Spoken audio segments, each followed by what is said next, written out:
반갑습니다. 어, 여러분께서 여러분의 오른쪽에 있는 세월호 기억관은 원래 광화문에 있던 것입니다. 광화문은 이 세월호 투쟁의 아주 최전선이었죠.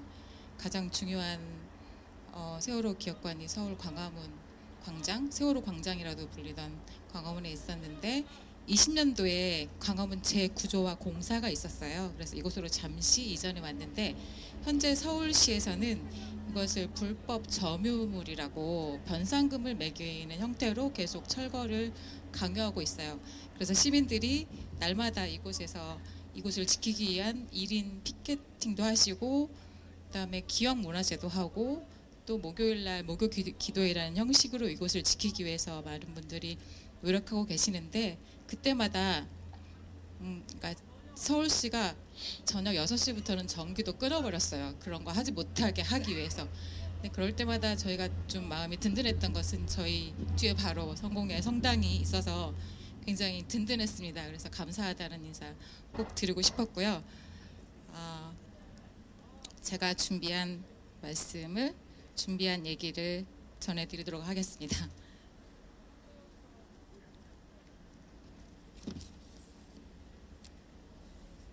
샬롬. 네, 안녕하십니까. 네, 샬롬은 예수님의 인사말이기도 하죠. 예수님의 무덤을 찾았다가 천사들로부터 예수님이 살아나셨다는 소식을 듣고 두려움과 기쁨 사이에서 혼란스러워하던 막달라 마리아에게 나타나셔서 건넨 인사말이 바로 샬롬이었고, 예수님이 살아나셨다는 소식을 믿지 못하는 제자들에게도 나타나셔서 제자들에게 건넨 인사말도 샬롬이었습니다.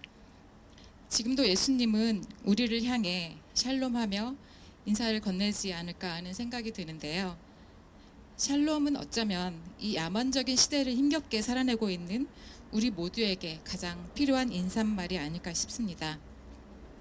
저희는 지난 2월 25일부터 3월 16일까지 안녕하십니까 라는 제목으로 21일 동안 국민들의 안부를 물으며 시민들과 함께 전국을 행진했습니다. 2014년 당시 단원고등학교 2학년 학생들의 수학여행 도착지였던 제주를 시작으로 우리 아이들이 주검으로 돌아온 진도 팽목항, 그리고 세월호가 거치되어 있는 목포 신항을 거쳐 광주, 진주 창원, 부산 경남, 대구 경북, 전주 전북, 충청도, 강원도를 거쳐 수원, 인천, 안산, 광명, 서울 이곳 기업관까지 25개 도시를 걸으며 국민들은 안녕하신지 안부를 물었습니다. 27개 지역을 돌면서 그 지역의 특색이 담긴 나무 한 그루씩을 받아왔는데요. 그 나무는 우리 아이들을 데려올 생명안전공원에 현재 심겨져 있습니다. 생명안전공원이 완공되고 세월호를 기억하는 가장 중심에 있는 곳이 될 텐데, 이 생명나무가 우리 아이들의 소중한 꿈과 함께 자라게 될 것 같아 저는 기대가 됩니다. 27일 동안의 여정은 10년 동안 변함없이 저희 가족들과 함께 해주신 분들에 대한 감사의 인사이기도 했고, 정말 평안하시길 당부하는 당부이기도 하면서 세월호 참사 진상규명은 어디까지 왔는지, 진상규명의 현주소를 알리면서 좀 더 안전한 사회를 만들기 위해 앞으로도 함께하자는 부탁의 말씀을 드리는 시간들이었습니다. 도시들마다 80여 명 내지 200여 명의 시민들이 함께 걸어주셨고, 16일 서울에서는 1000명가량의 시민분들이 함께 걸어주셔서 여기 기업관 앞에서 마무리 집회로 21일 동안의 전국 시민행진 막을 내렸습니다.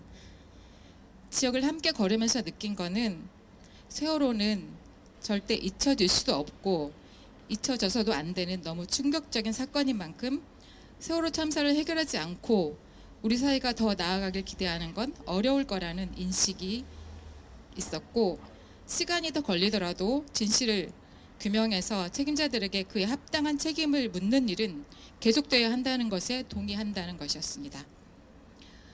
여러분들도 같은 마음일 거라는 생각이 드는데요. 여러분들은 10년 전 그날을 어떻게 기억하고 계신가요? 대한민국 국민 476명이 타고 있던 세월호가 침몰해가고 있다는 다급한 신고를 접수하고도 어떤 구조계획도 세우지 않은 채 현장에 출동한 해경은 선장과 선원, 기관실 직원을 먼저 구조해냈고 자력으로 탈출한 172명을 구조해내는 일 외에 304명이 배 안에 있다는 사실을 알면서도 304명을 구조하기 위한 그 어떤 행동도 취하지 않았습니다. 신고를 받고 바로 퇴선 명령만 내렸어도 배 안의 승객 대부분은 살릴 수 있었는데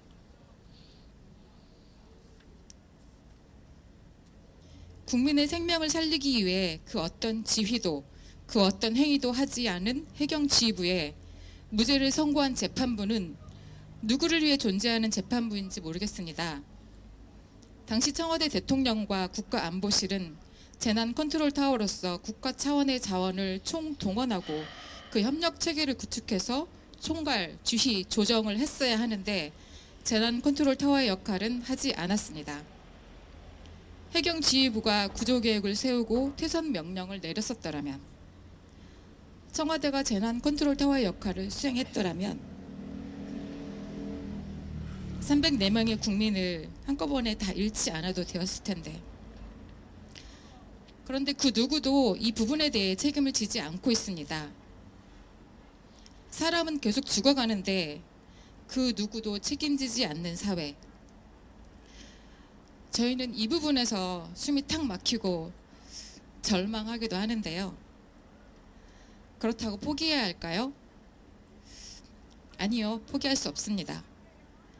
304명의 꿈과 삶을 짓밟아버린 이 참사의 실체가 무엇인지 알아야겠습니다.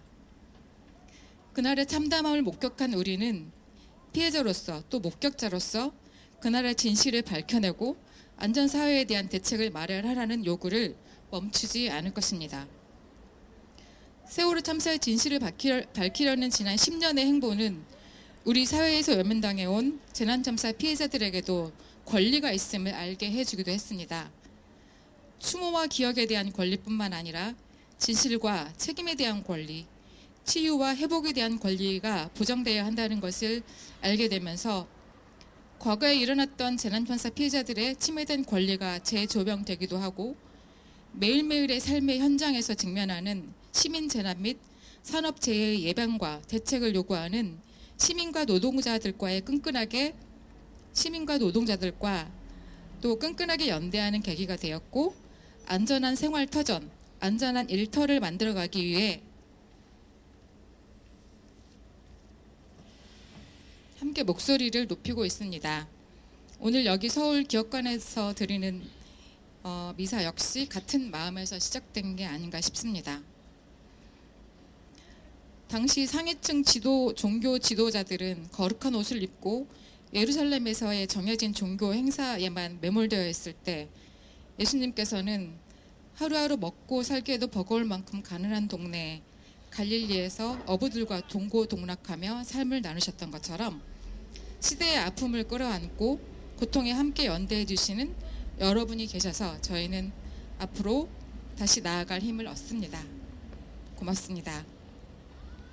앞으로도 세월호 참사의 진실규명이 어떻게 진행되고 있는지 관심 갖고 지켜봐 주시기 바라고요.